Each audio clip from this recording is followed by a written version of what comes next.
The Dominion Empire had ruled the galaxy for 12,000 years. They had conquered 10,000 species. They had burned worlds and built new ones from the ashes. To them, the universe was a garden, and they were its only true gardeners. Every other race existed to serve, to obey, or to die. Humanity was new to the stars. They had only left their small blue planet 300 years ago. To the Dominion, humans were like insects, small, weak, and barely worth noticing. They allowed humans to live on the edges of their great empire, on forgotten worlds and dying colonies. It was not kindness. It was simply that humans were too unimportant to destroy. Una did not care about empires or politics. She was a doctor, or at least she had trained to be one before the war with the outer colonies had destroyed her hospital. Now she worked in a small clinic on Varus 4, a border world where refugees gathered like leaves blown by a storm. She treated anyone who came through her door, humans, aliens, even the occasional Dominion soldier who had wandered too far from his unit.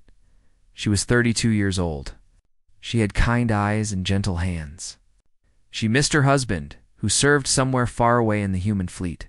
She wrote him letters every night, even though months would pass before they reached him.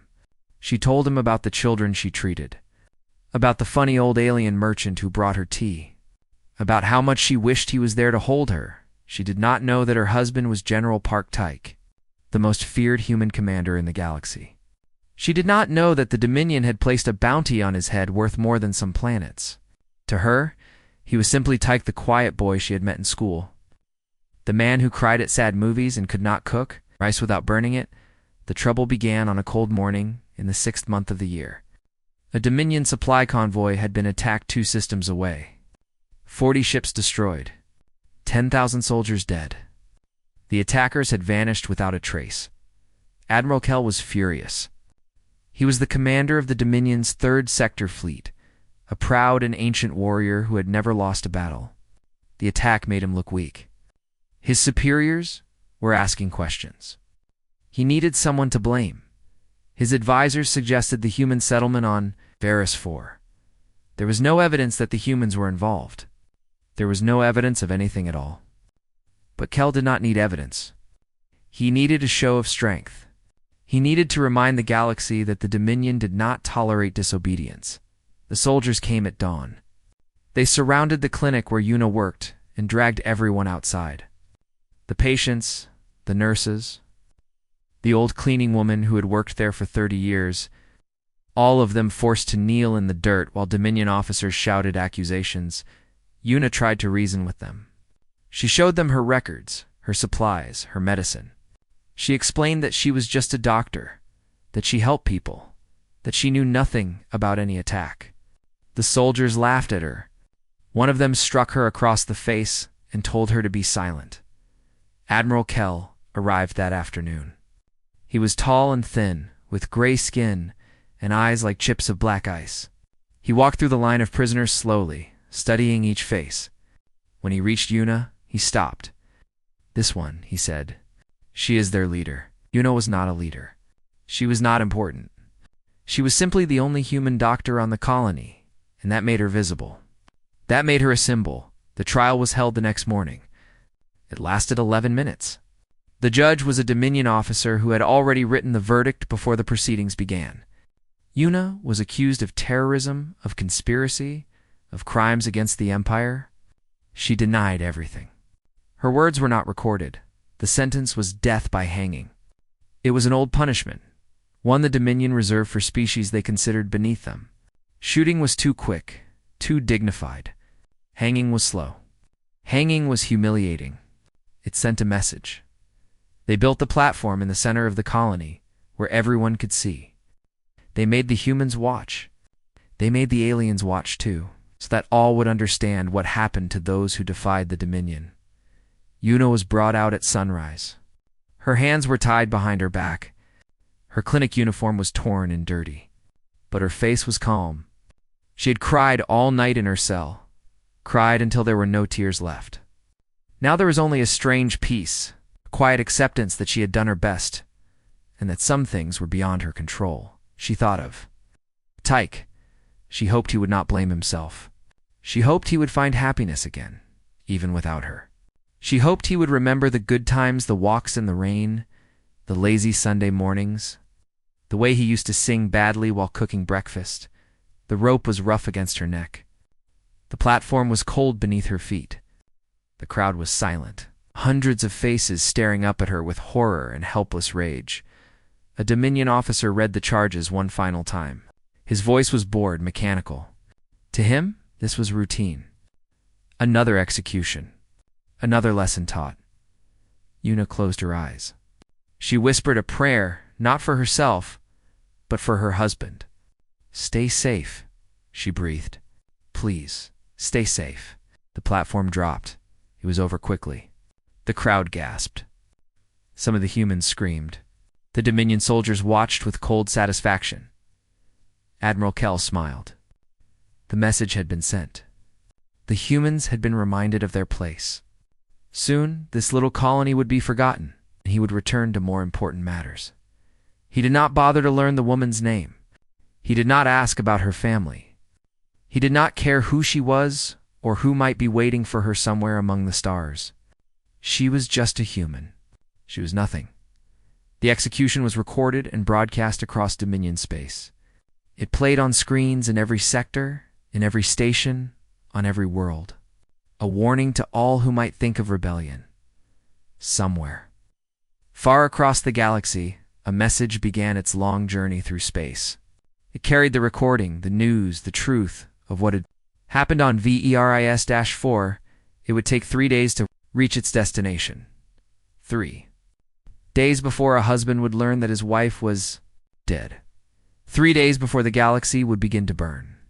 But for now, the Dominion celebrated another victory.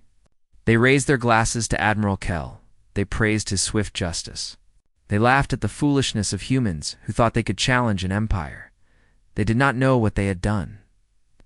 They did not know who she was. And by the time they learned the truth, it would be far too late. The flagship Eternal Resolve drifted silently through the darkness between stars. It was the largest ship in the human fleet, a massive vessel of steel and fire that had taken 20 years to build in secret. On its bridge, officers moved quietly, speaking in whispers, monitoring the endless flow of data from 100 hidden outposts. General Park Tyke sat alone in his quarters, reviewing reports from the outer colonies. He was 41 years old, with a face that rarely showed emotion and eyes that had seen too many battles.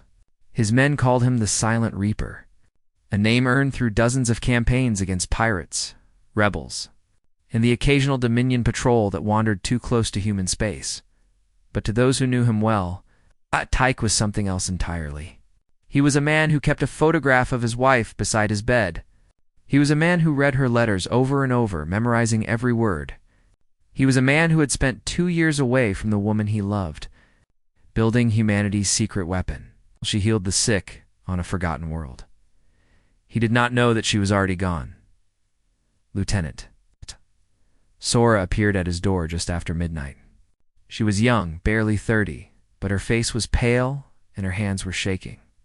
In her fingers, she held a data chip, a secure transmission that had arrived from the border sectors. "General," she said, her voice barely steady, "there is something you need to see." Tyke looked up from his reports. He saw her expression and felt something cold settle in his stomach. In all the years she had served under him, he had never seen Sora afraid. She was one of the best intelligence officers in the fleet, calm under pressure, unshakable in crisis. But now she looked like she might cry. "What is it?" he asked. She could not answer. She simply handed him the chip and stepped back, unable to meet his eyes. Tyke inserted the chip into his personal terminal. The screen flickered, and then a video began to play. It showed a public square on a colony world he recognized immediately. VERIS-4, the world where Una worked. He watched as soldiers dragged prisoners into the square. He watched as a tall, gray-skinned alien walked among them, pointing and giving orders. He watched as they built a wooden platform in the center of the crowd. And then he saw her. Why, Una, his Una. She was thin. Her uniform was torn. There was a bruise on her cheek. But she stood straight, her chin raised, her eyes calm. Even now, even facing death, she did not break. Tyke watched as they put the rope around her neck. He watched as an officer read the charges in a bored, mechanical voice. He watched as his wife closed her eyes and moved her lips in a silent prayer. He watched her fall. The video ended. The screen went dark. The room was silent. For a long moment, Tyke did not move. He did not breathe. He simply stared at the blank screen, his mind refusing to accept what his eyes had seen. Then, slowly, he reached out and touched the screen. His fingers traced the place where her face had been, as if he could somehow reach through time and space and pull her back. Now, sir. Captain Honday's voice came from the doorway. He was Tisei's oldest friend, a man who had known him since childhood. He had seen the transmission too. His eyes were red. "Sir, I'm so sorry." Tyke did not respond. He was still staring at the screen. "The council is asking what you want to do," Day continued carefully. "They've seen the broadcast. Everyone has seen it. The whole sector is talking about it. Still nothing." Tyke. Day stepped closer, using his friend's name instead of his rank. "Talk to me, please." When Tyke finally spoke, his voice was barely a whisper. "Get me the council. Every admiral, every general, every commander we have now. It's the middle of the night now." There was something in his voice that Day had never heard before. Something cold and sharp and absolutely terrifying. He nodded once and left to make the calls. Within the hour, United Earth's military council had assembled in the flagship's war room. 40 officers, the most powerful humans in the galaxy, seated around a long table. They had all seen the broadcast. They all knew why they were here. Tyke stood at the head of the table. His face was calm, but his eyes burned with a fire that made even the bravest officers look away. "For 2 years," he began, "I have told you to be patient. I have told you that we are not ready. I have told you that we must build our strength in secret. Wait for the right moment.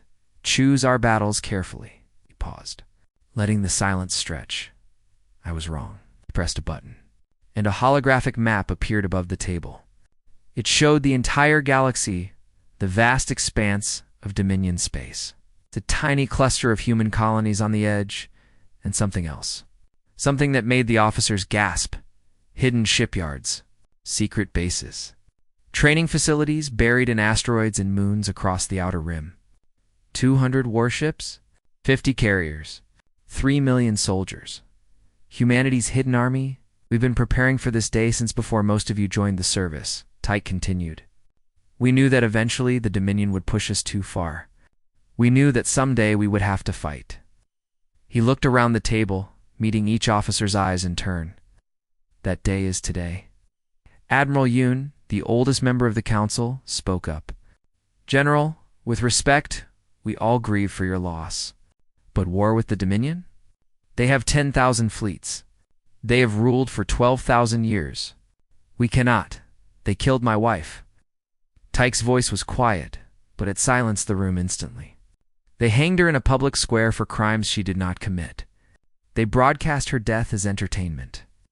He leaned forward, placing both hands on the table. "This is not about politics. This is not about territory. This is not about resources."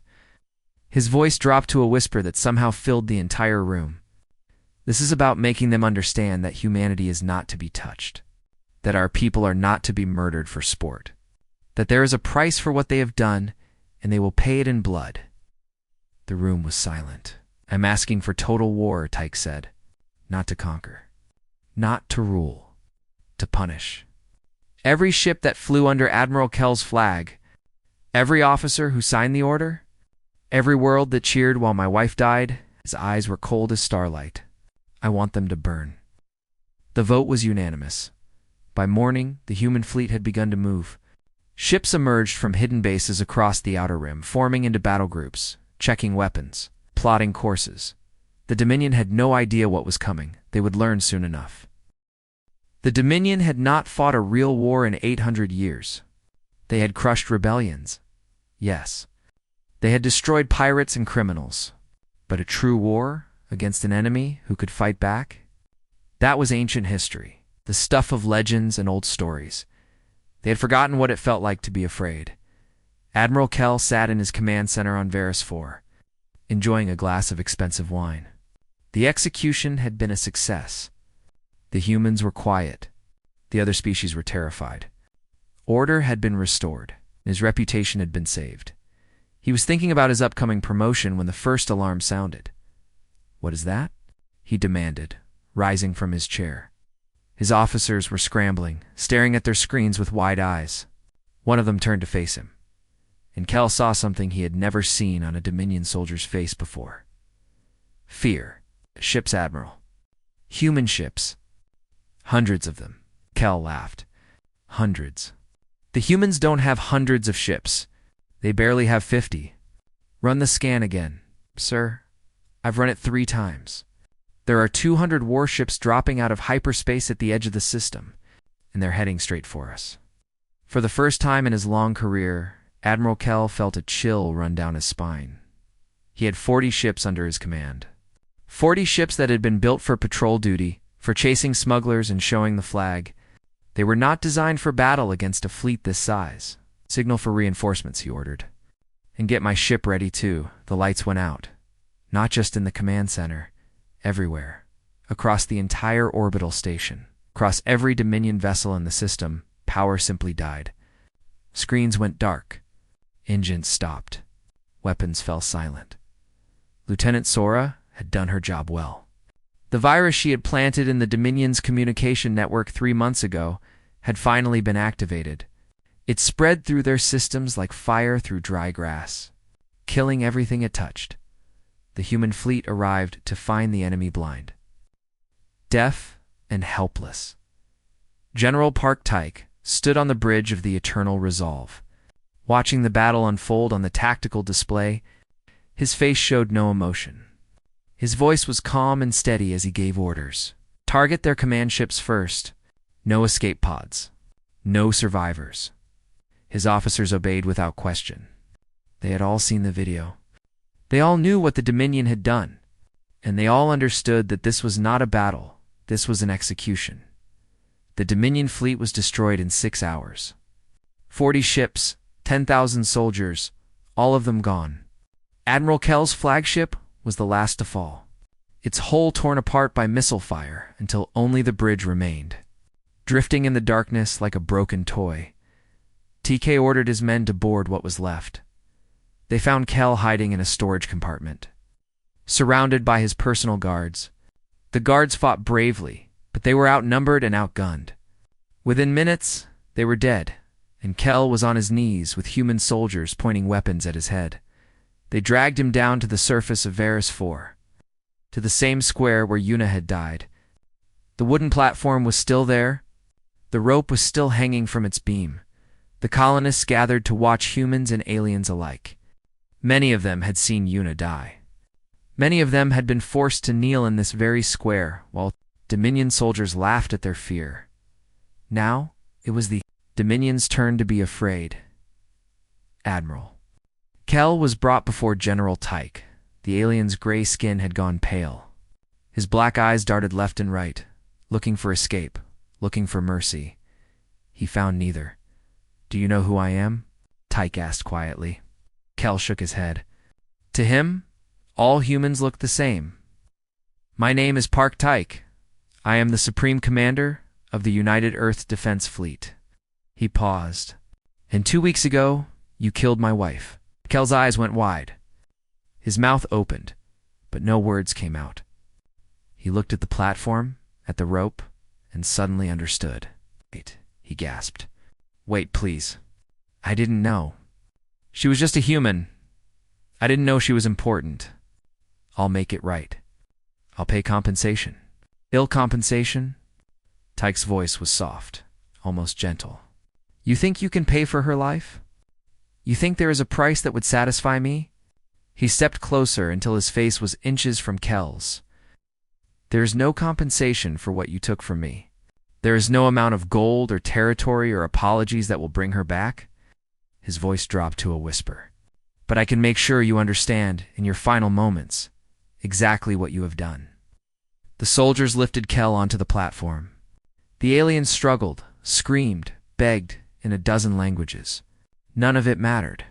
The rope was placed around his neck, just as it had been placed around Yuna's. Tyke stood before the crowd and spoke loud enough for everyone to hear. The Dominion believes that humanity is weak. They believe we will accept any insult, endure any crime, suffer any loss without fighting back. He turned to look at Kel. They are wrong. This is not justice, he continued.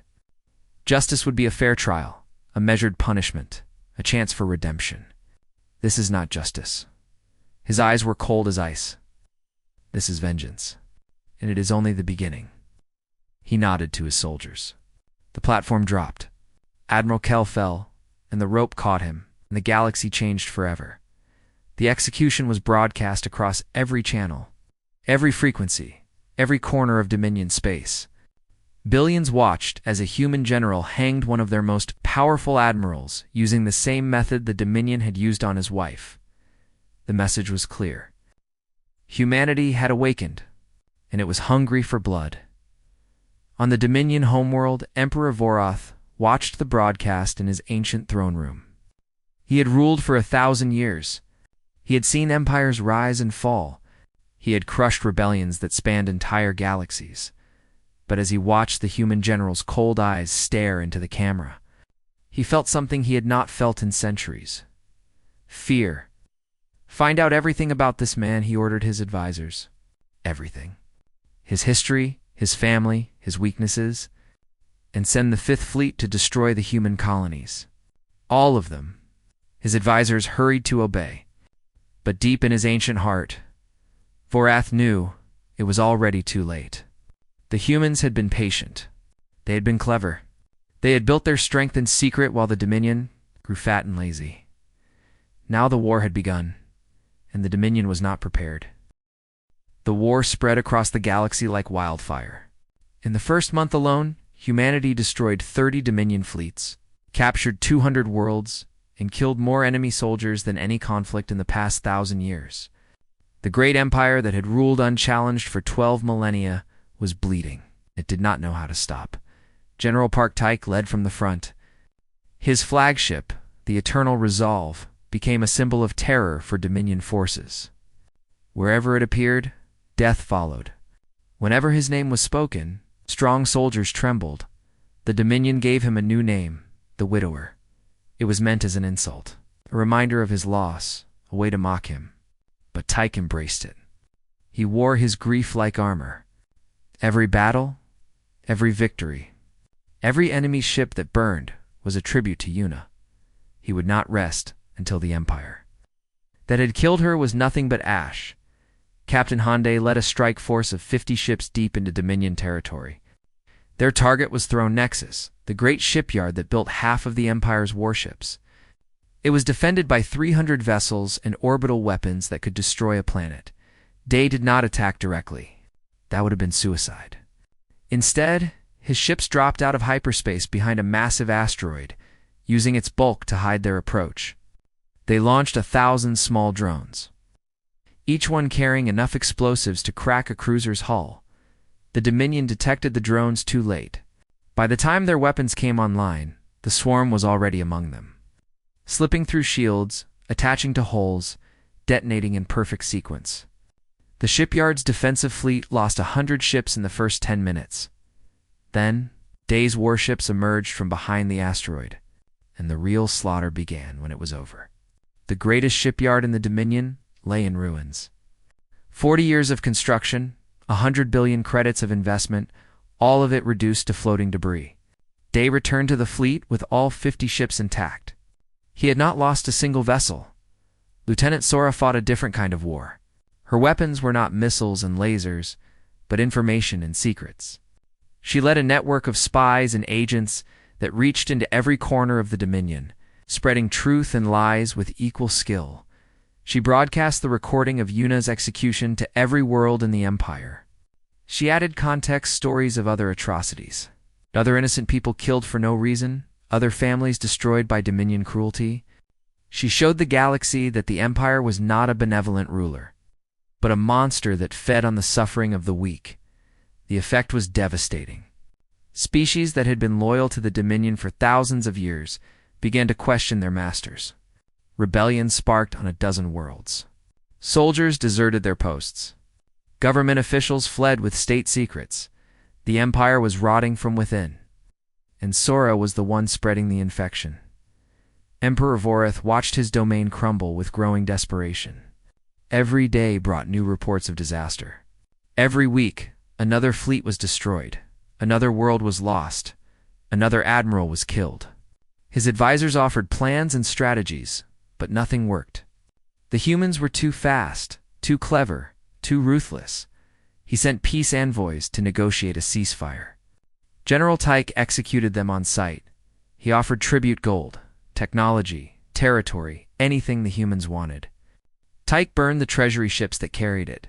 He released all human prisoners and apologized for the execution of Yuna, promising that those responsible would be punished.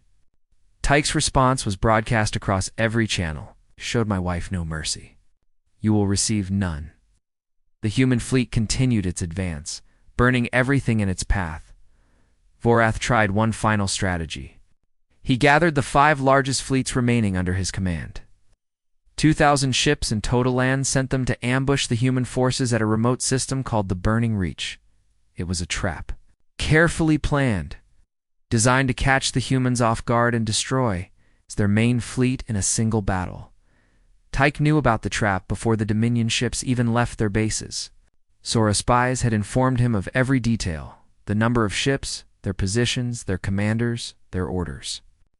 He did not avoid the trap. He walked straight into it. The Dominion admirals were overjoyed when they saw the human fleet arrive at the Burning Reach. They had the enemy outnumbered 3-1. They had superior position, superior firepower, superior everything. Victory was certain. Then the second human fleet appeared behind them. Tyke had split his forces, now sending half through an uncharted hyperspace route that Dominion maps did not show. While the enemy focused on the ships in front of them, 200 warships dropped out of hyperspace at their rear. The Battle of the Burning Reach lasted 6 hours. When it ended, the Dominion had lost 1,800 ships. The humans had lost less than 100. 2,000 years of military tradition and training had been crushed by a species that the Empire had. Considered barely intelligent, Taek stood on the bridge of his flagship, watching the last Dominion vessels flee into the darkness. His face showed no satisfaction, no joy, no relief, only cold determination. How many are left? He asked. Captain Day checked his reports.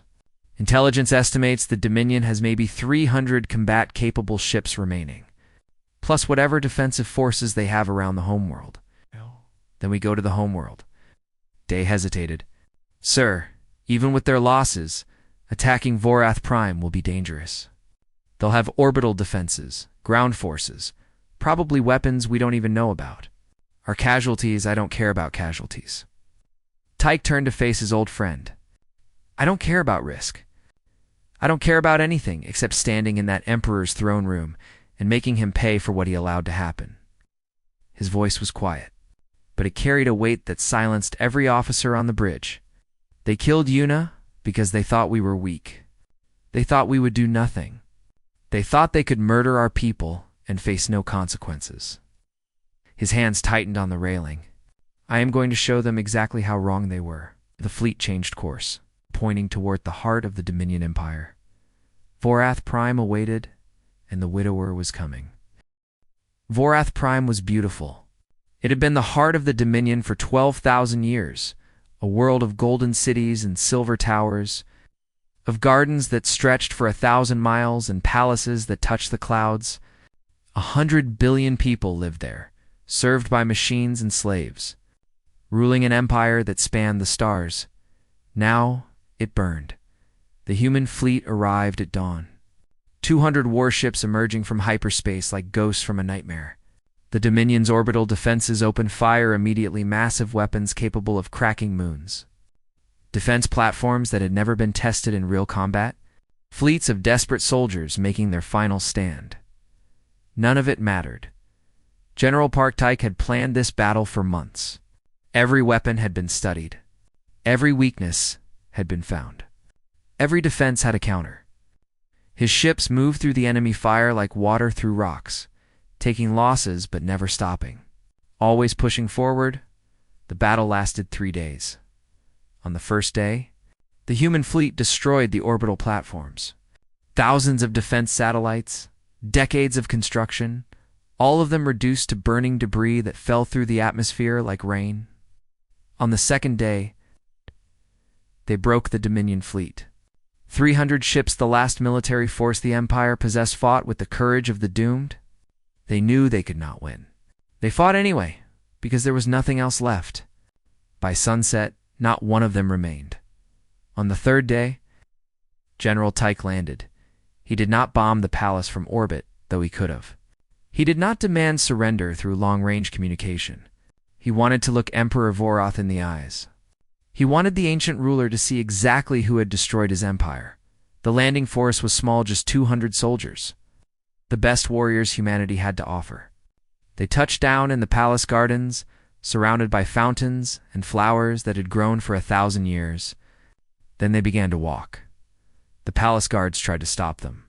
They were elite soldiers, trained from birth, equipped with the finest weapons the Dominion could build. They lasted less than an hour. Captain Honday led the assault, clearing room after room, corridor after corridor. He had served with Tyke for 20 years. He had watched his commander transform from a brilliant strategist into something harder, colder, more dangerous. He worried about what would happen when this was over. When the war was won and there was nothing left to fight, but that was a problem for later. Right now there was work to be done. Lieutenant Sora walked beside them, monitoring communications, tracking enemy movements, coordinating the fleet in orbit. She had spent months preparing for this moment. Her intelligence network had provided layouts of the palace, positions of guards, even the Emperor's personal schedule. Nothing was left to chance. They reached the throne room at sunset. The great doors were made of solid gold, 20 feet tall, carved with scenes from Dominion history. They had stood for 8,000 years, witnessing the rise and fall of dynasties, the births and deaths of emperors, the endless flow of time. Tyke's soldiers blew them open with explosives. Inside, Emperor Vorath waited on his throne. He was ancient beyond measure, his body kept alive by machines and medicine, his mind sharp despite the centuries. Around him stood his final guards, 50 soldiers, who had sworn to die protecting their master. They did. The fight was short and brutal. Human soldiers poured through the shattered doors, firing with precision, moving in perfect coordination. The guards fought back with desperate courage, but they were outnumbered, outgunned, out of hope. One by one, they fell, until only the Emperor remained. Tyke walked through the carnage, stepping over bodies, ignoring the blood that stained his boots. He stopped at the foot of the throne and looked up at the being who had ruled the galaxy. Vorath was not afraid. He had lived too long for fear. He simply sat on his golden throne and studied the human before him, wondering how everything had gone so wrong. "You think killing me will satisfy you, human?" he asked, his voice echoing through the silent chamber. "You think this will bring her back?" Tyke's expression did not change. "No, nothing will bring her back." "Then why? What is the purpose of all this destruction? You have killed billions. You have burned worlds. You have ended an empire that stood for 12,000 years. The Emperor leaned forward. "And none of it will change what happened to one woman on one forgotten colony." "You're right," Tyke said quietly. "It won't change anything. She will still be dead. I will still be alone. The universe will keep spinning, and none of this will matter." He drew his sidearm and pointed it at the Emperor's head. "But every world in your empire will remember what happens when you harm one of ours. Every species in the galaxy will know that humanity protects its own. Every future tyrant will think twice before touching an innocent human, because they will remember what we did here." His finger tightened on the trigger. Una was kind. She was gentle. She spent her life healing people, helping anyone who needed her, regardless of species or politics. And you killed her because it was convenient, because it made a good show, because you thought no one would care. His voice dropped to a whisper. "I cared." The shot echoed through the throne room. Emperor Vorath, ruler of the Dominion, master of 10,000 worlds, slumped forward on his golden throne. Dead, the empire fell that day, not to superior technology or greater numbers, but to the fury of a species that had been underestimated. The Dominion had made one simple mistake. They had believed that humans were weak, that they could be bullied and killed without consequence, that their lives did not matter. They had been wrong in the months that followed. The human fleet spread across former Dominion space, establishing order, freeing slaves, building something new from the ashes of the old. It was not conquest. They had no interest in ruling an empire. It was simply the price of victory, the responsibility that came with power. A memorial was built on Varus 4 in the square where Una had died. It was simple, just a stone marker bearing her name, surrounded by flowers that bloomed year-round. People came from across the galaxy to pay their respects, to remember the woman whose death had changed everything. General Parktyke visited once. Alone, he stood before the memorial in silence, holding a single flower, a white rose, Una's favorite. The sun was setting, painting the sky in shades of gold and red. "I'm sorry I couldn't save you," he whispered. "I'm sorry I wasn't there." He placed the flower at the base of the stone. "I hope, wherever you are, you can forgive me. I hope you know that everything I did for you." He stood there until the stars came out, remembering her smile, her laugh, the way she used to sing while cooking dinner. Then he turned and walked back to his shuttle. There was still work to be done. Humanity had won its place among the stars, but maintaining peace was harder than winning wars. He would spend the rest of his life building, protecting, ensuring that what happened to Una would never happen again. But he would never forget, and neither would the galaxy.